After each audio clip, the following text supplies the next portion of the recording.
What up? What up? What up? What up? What's going on, everybody? Welcome to Wake the Fuck Up Wednesday, y'all.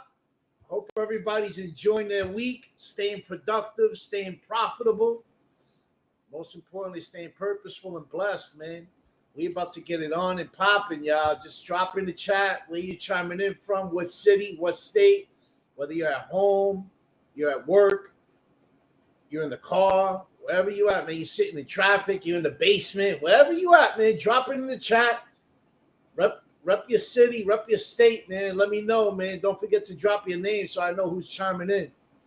We about to get this popping, y'all. I'm gonna give everybody a minute to jump in, and then we about to get it on, man. I'm gonna drop some gems, add some value for y'all, and man, just be of service the best way I can, man.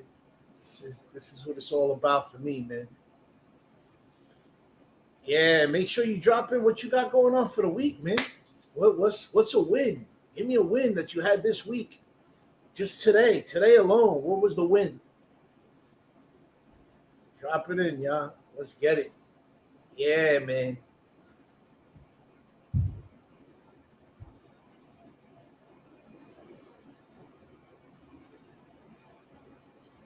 Let's get it popping, y'all. I'm gonna give everybody about a minute to jump on, and then we gonna get it going, man.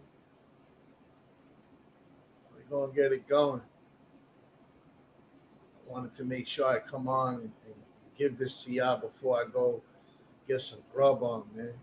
And I be fasting during the day, from like 7 o'clock at night to 1 o'clock in the afternoon, man. And around this time, my stomach starts rumbling and rumbling. But it's all mindset, man. It's all mindset because I learned that doing a 3 or 5 day fast is the same thing. It's all about the mind, man. It's about the power of the mind, yeah.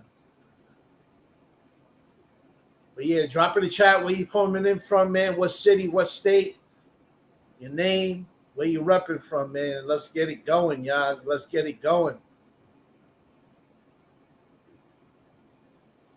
Today we're going to talk about leadership, unfiltered, man. It's the fight that you can't fake, because everyone wants to wear the crown, but nobody out there wants to bleed for it. You see, we live in a world where people want the title without the test, the crown without the cross, the praise without the pain. They want to be leaders on Instagram, but they can't even lead themselves out of bed without snoozing the alarm 5 times. Come on, man. Stop embarrassing yourself. Leadership ain't a highlight reel. It's the silent war that nobody claps for. It's that daily decision to rise up when everything else in you says, stay down. It's fighting for your inner coward, fighting for your inner addict, your inner liar, your inner manipulator, and winning. At 2 a.m. when there's no audience, no followers, no filters, that's where real leadership is forged. Hear that voice whisper and says, come on, you could quit. And you answer, nah, fuck that, not today. Today I ain't quitting. And I remember at 25 years old, I was a top producing stockbroker on Wall Street, traveling the world, penthouse suites, 7-figure checks. The world applauded me. But behind that applause was a man suffocating under the weight of his own lies.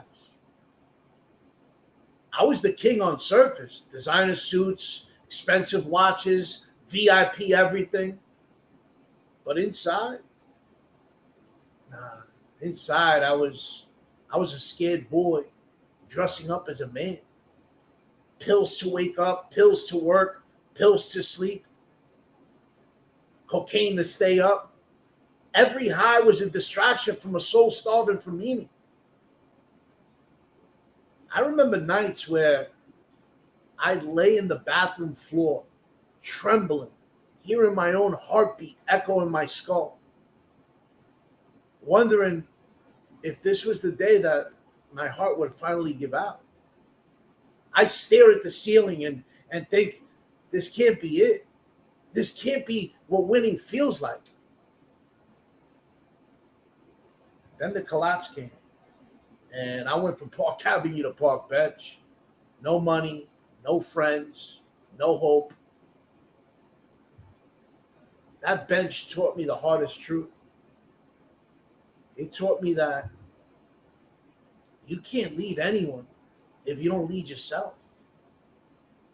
You can't inspire anyone if you can't even look in the mirror and tell the truth. You see, leadership starts with owning the darkness inside you, the voice that says, you're not enough. You'll always be broken. You'll never change. Leadership is fighting those voices until they start bowing down to your standard. Self-leadership is the foundation. It's what you do when nobody's looking. It's integrity in the reps. It's the micro decisions, the moments you choose discipline over dopamine. When I chose sobriety, it wasn't some movie moment. It was 1,000 tiny wars. The decision to get out of bed when depression felt like a weighted blanket. The choice to call someone instead of disappearing into my own vices. The courage to be able to walk into a meeting when my pride screamed, you don't need help. When my ego told me, you got this. You see, you can't lead yourself until you sit alone with your pain and not run from it. You can't lead until you stop lying about who you are and what you're avoiding. Most people want to skip this part right here. They want to jump straight to the flowers, the money, the big stages, but nah, man. Self-leadership that's the hidden gem where real champions are built. The quiet kitchen at 5 a.m., the lonely gym, the journal pages soaked in truth, the prayers whispered through tears. I had plenty of those nights. And y'all got to remember, without self-leadership, every success you build is a house of cards waiting to collapse in that first strong win. Man, I'll never forget when I got to rehab, St. Christopher's, upstate New York, man, place saved my life. And there was a little 4-foot woman who ran the kitchen. Her name was Janet. She had to deal with 180 dudes, man. Imagine her job.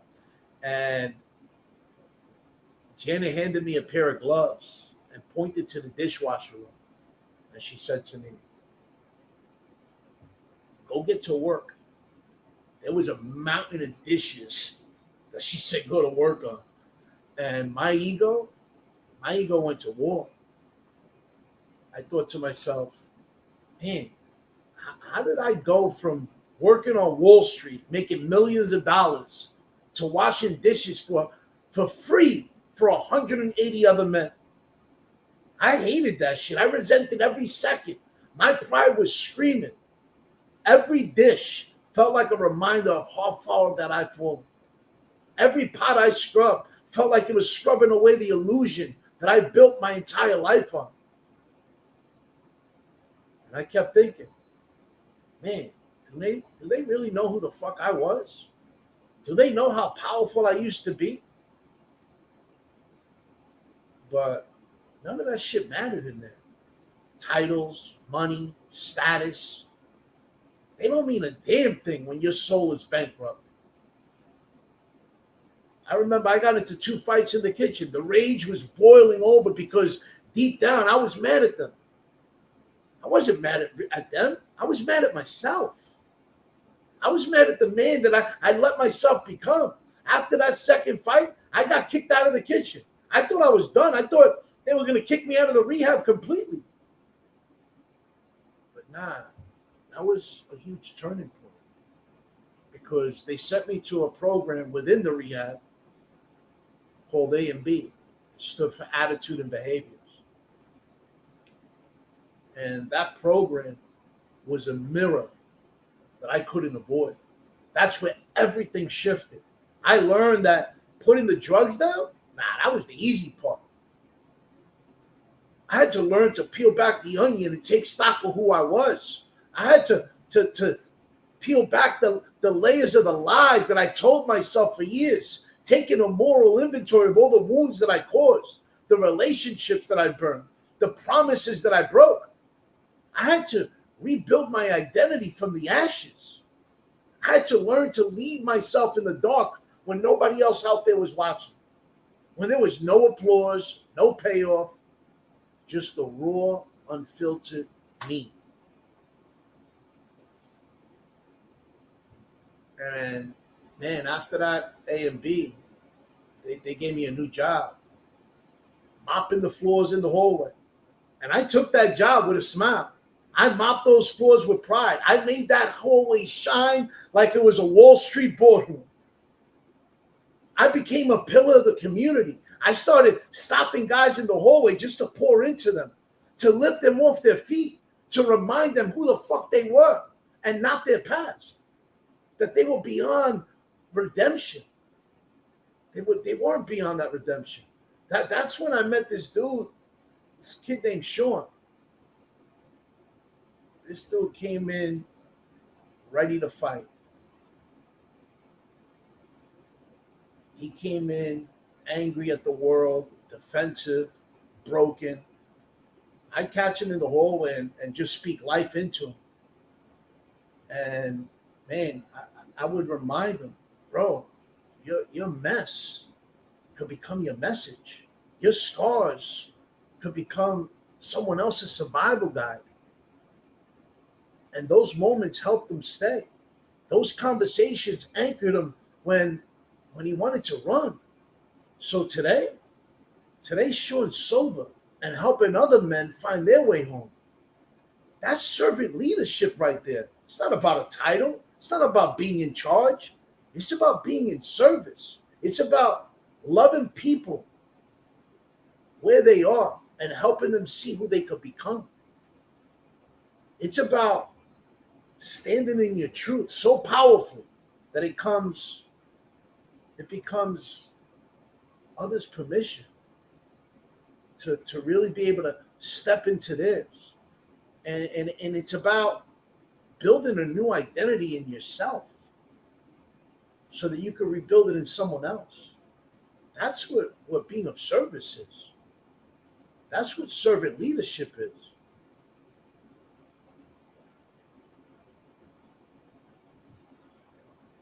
So I'll never forget also a client I had came to me wearing success like an armor. Revenue numbers, insane. Public image, flawless. But behind that curtain, he was lonely.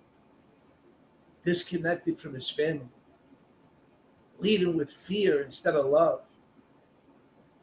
And we started by stripping away the persona. No more empty motivational speeches, no more flexing. We rebuilt from the inside out. And he started owning his own mistakes with his team.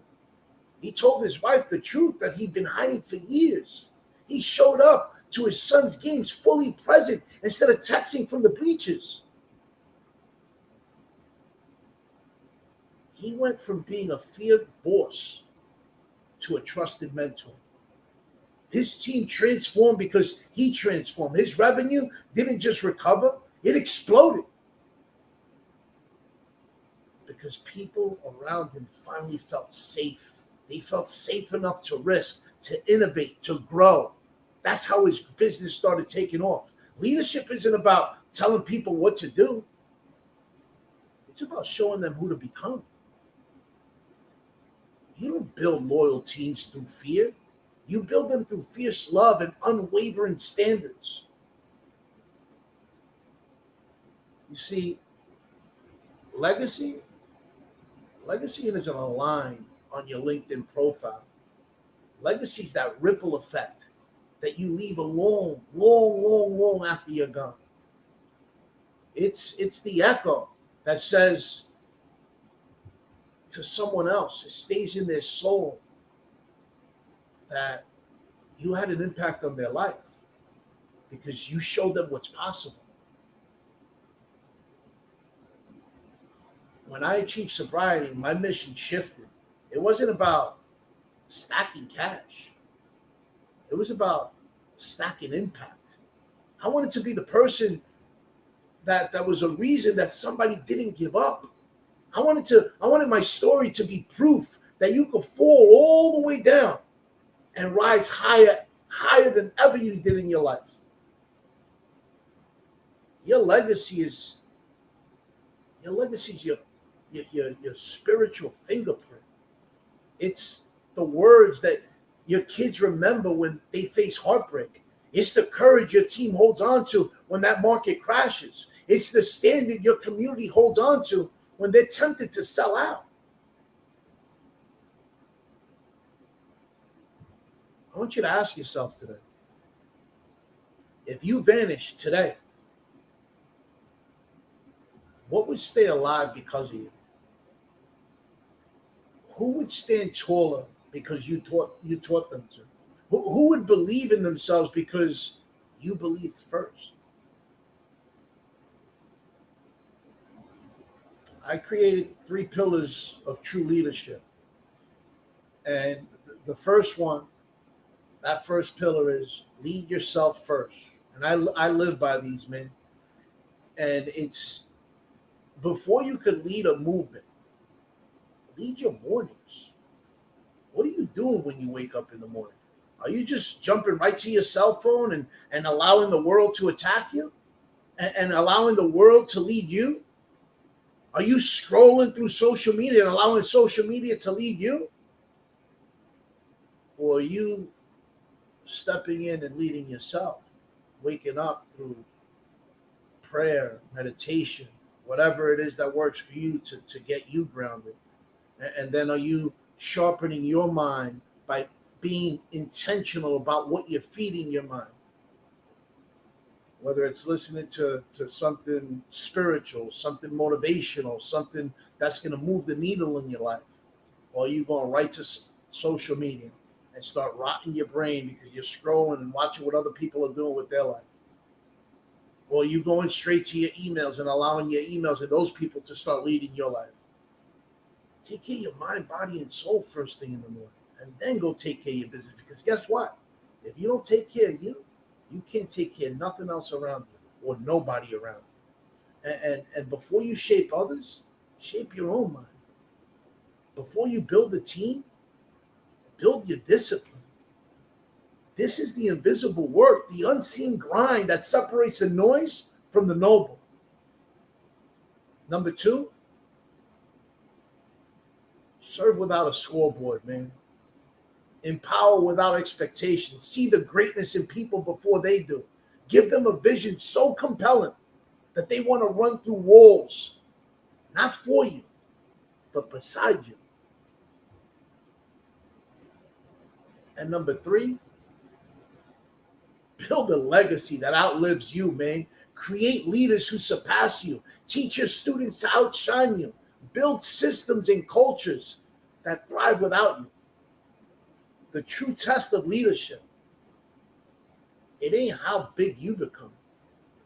It's how big others become because of you. What are you doing to be of service? What are you doing to be that leader in your life?